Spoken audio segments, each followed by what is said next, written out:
রব্বুল আলামিন রহমতের নবীর নূরে মুহাম্মাদি সৃষ্টি করলেন। সৃষ্টি করার পরে আবার আল্লাহ পাক রব্বুল আলামিন নাম দিলেন আহমদ বা আহমদ নাম দিলেন, আহমদ নাম দিয়ে দিলেন। এরপরে আবার নবী রহমতের নবী কামলিওয়ালা নবী সরকারে দু আলম নবী আল্লাহ পাকের প্রশংসা করতে লাগলেন। আমার আল্লাহ পাক রব্বুল আলামিন ডাক দিয়া বলে, বন্ধু তোমাকে আমি আহমদ নাম দিয়েছি, তুমি প্রশংসা করেছ, তুমি আমার প্রশংসা করেছ। ও বন্ধু, আমি তোমার নামটা আর একটা নাম দিয়ে দিলাম, ওই নামটা হলো মুহাম্মদ। মারহাবা কোন, আরো জোরে কোন মারহাবা। সম্মানিত হাজিরিন, আমার আল্লাহ পাক রব্বুল আলামিন দয়াল নবী, মার নবী, রহমতের নবী, কামলিওয়ালা নবী, দু জাহানের বাদশা নবীজিকে সৃষ্টি করে রেখে দিলেন। সৃষ্টি করলেন আদম আলাইহিস সালাতু ওয়াস সালামকে। আদমকে সৃষ্টি করার পরে আদমের একটা বডি তৈরি করলেন। মাটি দিয়ে একটা বডি তৈরি করার পরে এই মাটির বডি তৈরি করে মাটির বডির ভিতরে রূহকে প্রবেশ করালেন।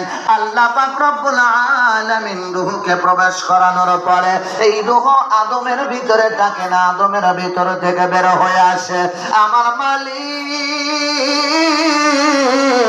ডাক দিয়া বলে, রূহরে ভিতরে ঢুকলা, থাকলে না কেন, বের হয়ে আসলে কেন? রূহ ডাক দিয়া কয়, আল্লাহ আদমের ভিতরে আমি থাকবো কেমনে? আদমের ভিতরে তো অন্ধকার, অন্ধকারের মধ্যে আমি রূহ কেমনে থাকবো? অন্ধকারের মধ্যে তো থাকা যায় না। আল্লাহ পাক রব্বুল আলামিন আদমের ভিতরে আমার নূর নবী নূরে মুহাম্মাদের নূরের ঝলক, নূরে মুহাম্মাদি যখন আদমের বডির মধ্যে সেট করে দিলেন, আদমের ভিতরে সেট করে দিলেন।